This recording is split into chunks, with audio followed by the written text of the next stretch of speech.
कक्षा 10वीं सामाजिक विज्ञान में सभी भैया बहनों का अभिनंदन है। प्यारा भैया बहनों, हम आज पढ़ने जा रहे हैं युद्ध का जन सामान्य पर प्रभाव। युद्ध का जन सामान्य पर क्या प्रभाव पड़ा, इस पर हमको चर्चा करनी है। तो यहाँ पर हम देखते हैं कि ऐसा युद्ध जिसने किसी देश के सभी लोगों को अपनी चपेट में ले लिया और इसमें विश्व के सभी महाद्वीप सम्मिलित हुए, इसलिए इसे पूर्ण युद्ध का नाम दिया गया है। जो लोग युद्ध क्षेत्र में रह रहे थे उन्हें बेघर होना पड़ा, उन्हें घर खेत आदि ध्वस्त किए गए, उनके आए दिन विरोधी सेना की लूटपाट, बलात्कार और जुल्म का सामना करना पड़ा। बेल्जियम, फ्रांस, पोलैंड, रूस आदि देशों में यह सर्वाधिक रहा।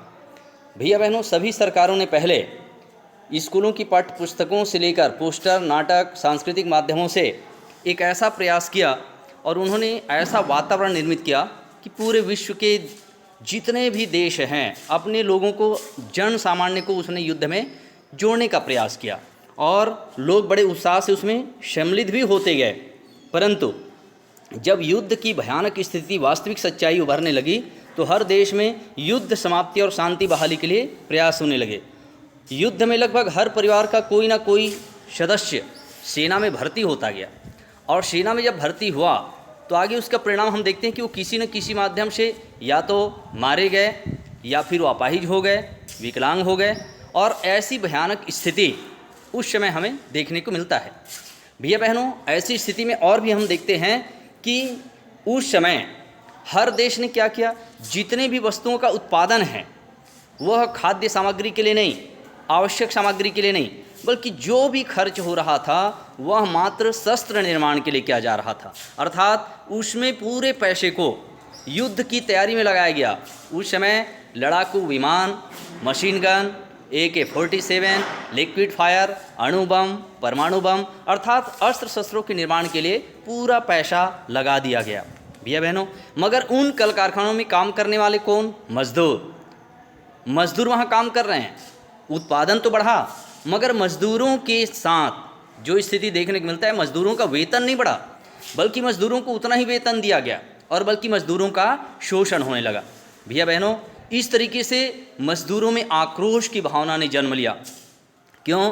क्योंकि कल कारखानों में जितने उत्पादन हो रहे थे उससे उद्योगपति जो है वो तो मालामाल हो रहे थे, मगर जो मजदूर है वह बहुत ज़्यादा दयनीय दौर से गुजरने लगा। उसकी आर्थिक स्थिति खराब होने लगी और हर देश में मजदूरों के मन में आक्रोश पैदा होने लगा और धीरे धीरे श्रमिकों का संगठन बना और हर देश के मजदूर अपने ही सरकार के विरुद्ध खड़े होते गए। उसके बाद हम देखते हैं युद्ध का महिलाओं के ऊपर क्या प्रभाव पड़ा। तो भैया बहनों, मजदूरों का प्रभाव हम देखें, उसके बाद देखते हैं महिलाएँ। तो हम देखते हैं कि अभी तक युद्ध में जो पुरुष वर्ग गए हैं, मगर अब उसके कारण क्या हो रहा है, महिलाओं को भी घर से बाहर निकलना पड़ रहा है। महिलाएं खेती बाड़ी के साथ साथ कल कारखानों में, उद्योग धंधों में काम करने के लिए मजबूर हुए और उसे बाहर निकलना पड़ा। इसके साथ साथ हम देखते हैं कि महिलाओं को थोड़ी सी आज़ादी तो मिली, मगर इसमें समस्या क्या आ रही थी, तो आज हर देश ने पूरा पैसा लड़ाई में, युद्ध में झोंक दिया। इसलिए खाद्यान्न सामग्री के मूल्य में वृद्धि होने लगी।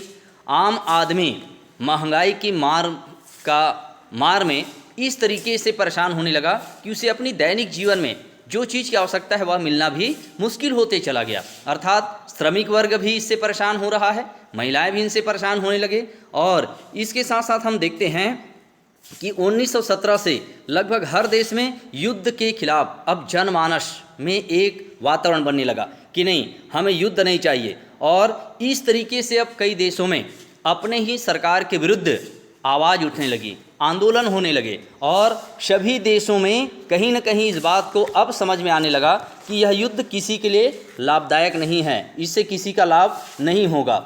साथ ही साथ हम देखते हैं कि मजदूर वेतन वृद्धि की मांग कर रहे हैं, लगातार वो आंदोलन कर रहे हैं। और इसके साथ साथ हम एक और बात देखते हैं कि उस समय खाद्य पदार्थ एवं अन्य सामग्री का युद्ध में जब उपयोग होने लगा तो कीमतों में भारी वृद्धि होने लगी। कीमतों में भारी वृद्धि होने के कारण अब यह प्रभाव मात्र सैनिकों तक नहीं, सरकार तक नहीं, बल्कि इससे आम आदमी इससे प्रभावित होने लगा।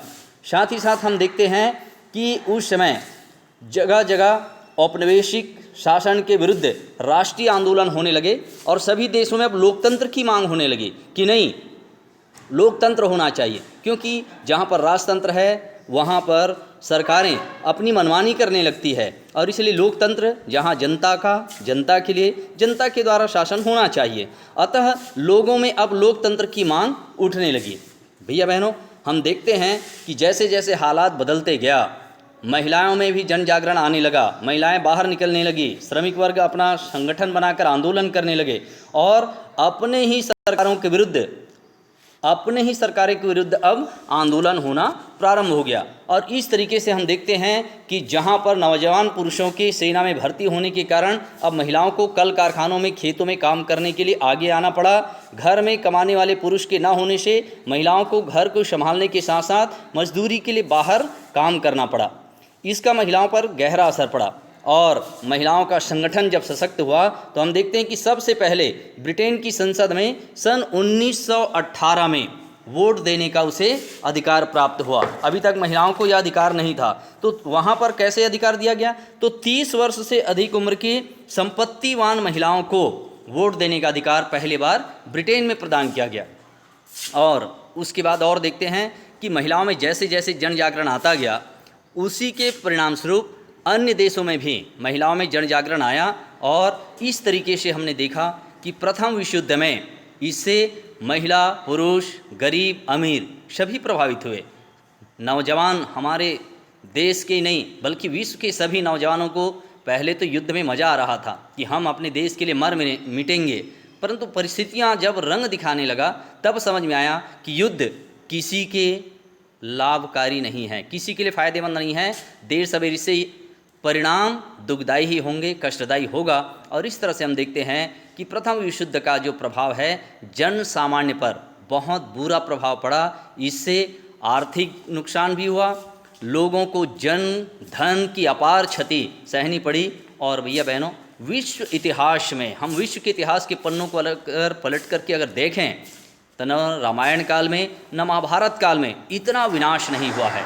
यह युद्ध पूरे विश्व के लिए बहुत ही घातक सिद्ध हुआ और इस तरीके से हम देखते हैं कि इसके परिणाम स्वरूप आगे जा कर के ऐसा लगा कि विश्व में अब शांति आनी चाहिए और इसके लिए राष्ट्र संघ की स्थापना की गई।